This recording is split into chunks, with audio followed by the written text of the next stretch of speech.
Muy buena tarde. En este momento avanza la cumbre Asia-Pacífico en Perú. Habla en este momento el presidente de Colombia, Juan Manuel Santos. Escuchemos. Fuera muy favorable al sector privado, a los empresarios, y que aprovecháramos de la mejor forma posible esas visiones compartidas que tenemos los cuatro países, México, Chile, Perú y Colombia. Pero también que identificáramos aquellos factores que nos van a hacer más competitivos, que nos van a permitir crecer mejor. Y desde entonces hemos venido sembrando esa semilla y estimulando lo que consideramos es importante para que la integración de estos cuatro países se pueda profundizar cada vez mejor, cada vez más, y que al mismo tiempo nos sirvan de plataforma con el resto del mundo. Me acuerdo las muchas discusiones que tuvimos, por ejemplo, en crear una mentalidad y una cultura de la innovación. Y eso ha sido algo que ha estado presente en todas las reuniones empresariales de los países de la Alianza del Pacífico y siempre mirando como referencia al Asia-Pacífico. Por eso menciono lo de la Alianza del Pacífico, porque inclusive se creó, cuando creamos la Alianza del Pacífico, estábamos pensando en cómo podemos aprovechar esa parte del mundo que está creciendo a tasas más altas que el resto del mundo, que era y es el Asia-Pacífico. Desde hace 2 años se han creado una serie de foros a nivel de la Alianza del Pacífico para ir estimulando esa mentalidad, esa cultura, las buenas prácticas que nos permiten generar sinergias que faciliten la innovación y el aumento de la productividad. También hicimos un esfuerzo para crear un capital semilla que los emprendedores pueden utilizar para innovar y para generar nuevas industrias, nuevas empresas. Ese capital semilla ya está creado y creo que eso va a ser también, porque hemos podido comprobar que ese es uno de los temas que más pueden promover que el emprendimiento se pueda dar. Se creó una red de inversionistas, los llamamos inversionistas ángeles, porque creemos que son como unos ángeles que van colocando dinero en diferentes proyectos que tengan un potencial de innovación, que puedan tener un buen futuro. Esa inversión de riesgo se requiere, porque todos sabemos que muchas de las ideas, de las buenas ideas, pues se quedan en la mitad del camino, pueden no ser tan buenas ideas, pero si una es una buena idea, vale la pena haber hecho el esfuerzo. Eso se está haciendo a nivel de la Alianza del Pacífico y pues llevamos poco tiempo, 4 años, pero creo que estamos sembrando las semillas correctas.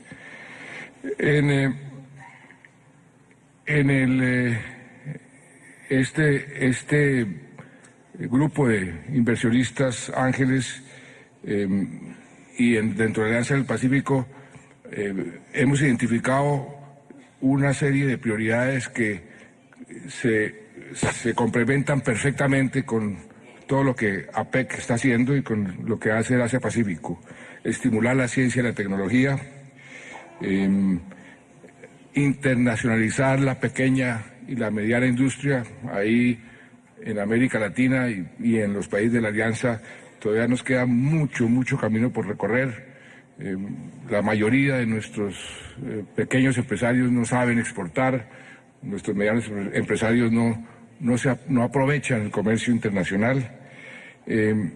Tenemos también la educación tecnológica. Ese es un mal también de América Latina en general. La proporción de educación universitaria tradicional versus educación superior técnica y tecnológica es casi a la inversa, por lo menos en Colombia es a la inversa de lo que debería ser.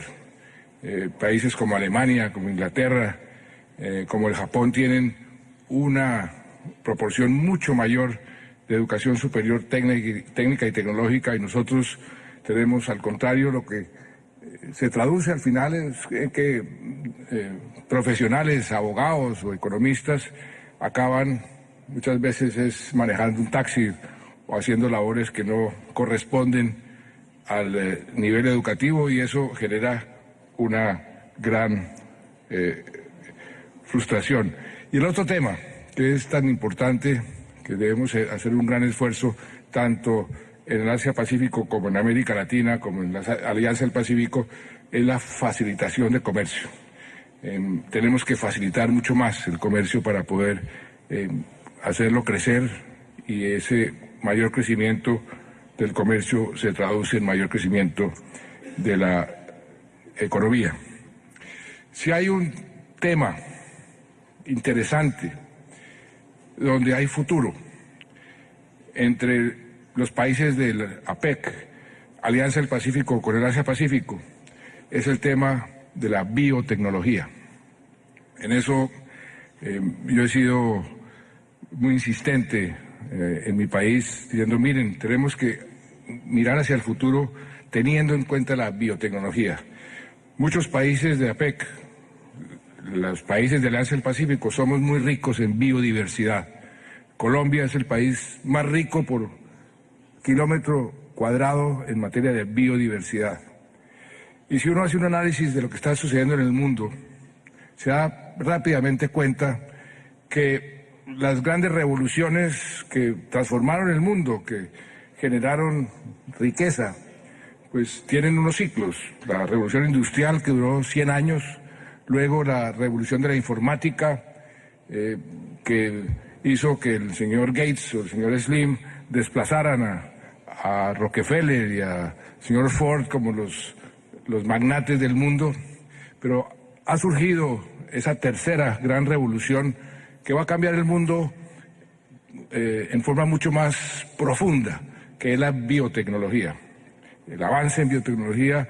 Y si uno simplemente hace un análisis de cuáles son las empresas en estos últimos años que más valoran, han logrado crear en las bolsas de Nueva York o de Frankfurt o de Tokio o de Londres, son las empresas que son exitosas en biotecnología.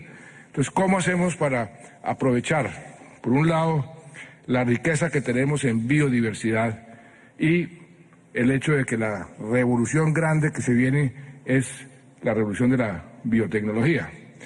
Y ahí fue cuando nosotros emprendimos una nueva expedición. Yo digo que es una expedición botánica como la que celebró un sabio famoso, José Celestino Mutis, hace 200 años, que descubrió buena parte de las especies que hoy en día se conocen en el mundo. Pero hay muchas especies, muchísimas, que todavía no conocemos, sobre todo en aquellos centros donde hay una biodiversidad muy rica. Aquí en el Perú, en Colombia, en México, en países de APEC, en Indonesia, hay muchísima biodiversidad que no conocemos. Y ahí tenemos un potencial enorme si logramos juntar la investigación, el desarrollo, las industrias con la riqueza en materia de biodiversidad. Ese ha sido para mí uno de los puntos más importantes. Nosotros queremos convertirnos en una bioeconomía. Tenemos el objetivo de convertir la bioeconomía por lo menos en un 2,5% del PIB de aquí a unos años, y estamos haciendo todos los esfuerzos para que eso se pueda, porque sabemos que eso es un capítulo nuevo que va a cambiar el mundo, y si nos montamos en ese tren, y eso le he dicho a mis colegas de la Alianza del Pacífico, y creo que unos socios ideales son los socios en APEC. APEC tiene biodiversidad por un lado y biotecnología por el otro, y si se aprovecha más y se complementa más, eso es algo que a todos nos puede beneficiar. Finalmente, quiero muy brevemente, porque sé que muchos de ustedes tienen curiosidad de saber qué ha pasado últimamente en Colombia con algo que va a cambiar la vida de nuestro país, que es el proceso de paz. Hace un mes largo pusimos el acuerdo que firmamos con las FARC a un plebiscito. Yo no estaba obligado a hacerlo, lo hice convencido de que era lo correcto, que la gente opinara sobre un acuerdo tan importante. Perdimos por un margen muy pequeño ese plebiscito, e inmediatamente lo que quise fue precisamente seguir un consejo chino que dice que de cada crisis, cada dificultad hay que encontrarle una oportunidad. Y ahí lo que hice fue convocar a un gran diálogo nacional para crear un nuevo acuerdo, negociar un nuevo acuerdo que nos permitiera no echar al traste 6 años de negociaciones y volver a la guerra. Eso sería absurdo. Todos hicimos campaña diciendo que todos queríamos la paz. Si eso es así, entonces ¿por qué no nos ponemos de acuerdo? Llevamos 40 días en un intenso diálogo con sobre todo los promotores del voto por el no, diciéndoles cuáles son sus preocupaciones, qué cambios requerirían para poder apoyar los acuerdos. Ha sido un ejercicio muy constructivo, generoso. El diálogo ha sido muy rico y muy franco, y logramos el sábado pasado un nuevo acuerdo con las FARC, mucho más amplio, más profundo. Reconozco que es un mejor acuerdo del que habíamos firmado el 26 de septiembre en Cartagena. En este momento lo que vamos a hacer es ver cómo se implementa a la mayor brevedad posible. El órgano o la instancia normal de la implementación de un acuerdo de este tipo en cualquier democracia es el Congreso de la República, porque es la instancia que aprueba las leyes, aprueba las reformas constitucionales necesarias para la implementación de los acuerdos. Y ya los partidos políticos, en su gran mayoría, están listos a recibir, discutir e impulsar ese acuerdo para implementarlo. Seguimos en esas conversaciones para explicar que la inmensa mayoría de las preocupaciones de quienes votaron por el no han sido tenidas en cuenta, han sido introducidas en el nuevo acuerdo, porque así es.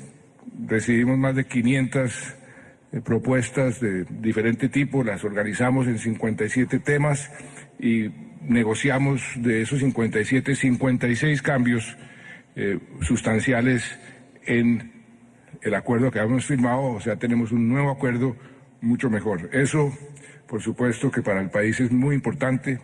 Yo ayer estaba en Washington, en el seno de la OEA. Recibimos el apoyo de todos y cada uno de los miembros de la OEA para que se implemente el acuerdo lo más pronto posible. El apoyo de Europa también ha llegado en su totalidad.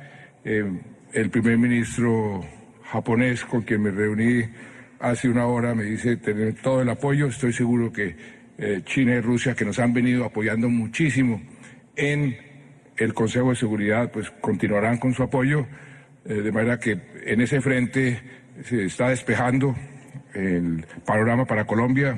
Eso es muy importante para nuestro país, pero también para la región.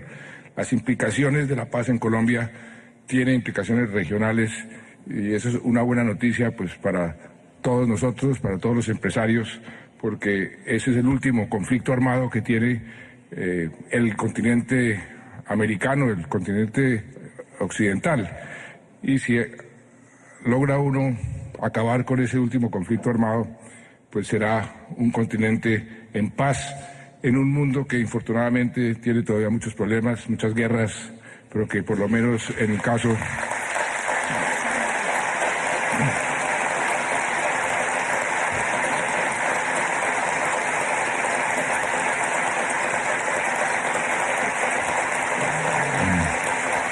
y ese es y creo que ahí termino porque se me acabó el tiempo. Muchas gracias a ustedes por toda su atención.